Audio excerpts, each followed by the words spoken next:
У Ужгороді 24 септембра 2021 року пройшла спецконференція і презентація книги, у котрій Дмитрій Сидор вписаний як людина, що займається антиукраїнською діяльністю. Що може бути в головах таких авторів книги «Провокації»? Дійсно, пару днів назад в Ужгороді пройшла така спеціальна конференція і презентація політично мотивованої книги, в якій мене, Дмитрія Сидора, вписали вже по старінці, як той СБУшний, той крутверть шарманкою, нібито займається він антиукраїнською діяльністю. В якому случаю, де, коли, навіть коли мене судили, ні аудіо, ні відео, ні фото, ні свідків, нічого не мали, а судили. Це українське ноу-хау.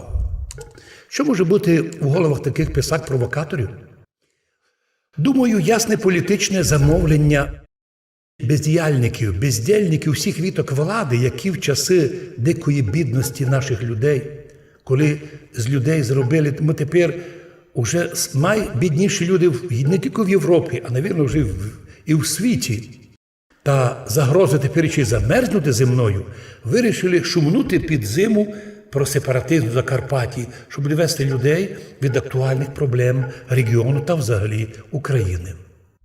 Це люди, за котрих ви кажете, це хорошо оплачені фейкарі. Можливо, це внештатні сотрудники спецслужб, які не бояться клеветати, болтати, провокувати, бо їм, як думаю, гарантований захист навіть у суді.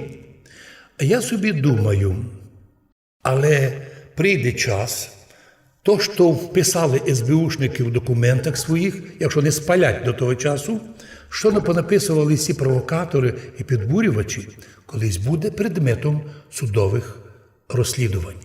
І ще одно казав нам один правовик, що якщо в СБУ планують в майбутньому робити репресії масово священників православних під видом русинства, сепаратизму, їм потрібно, щоб появилися от такі статті і такі книги. Тому можна думати, що ініціаторами і підбурювачами міжконфесійних і міжнаціональних конфліктів можуть бути самі агентура, примітивна агентура спецслужб. Ми їм прощаємо по релігійному, але не проститься, якщо колись буде доказано у суді.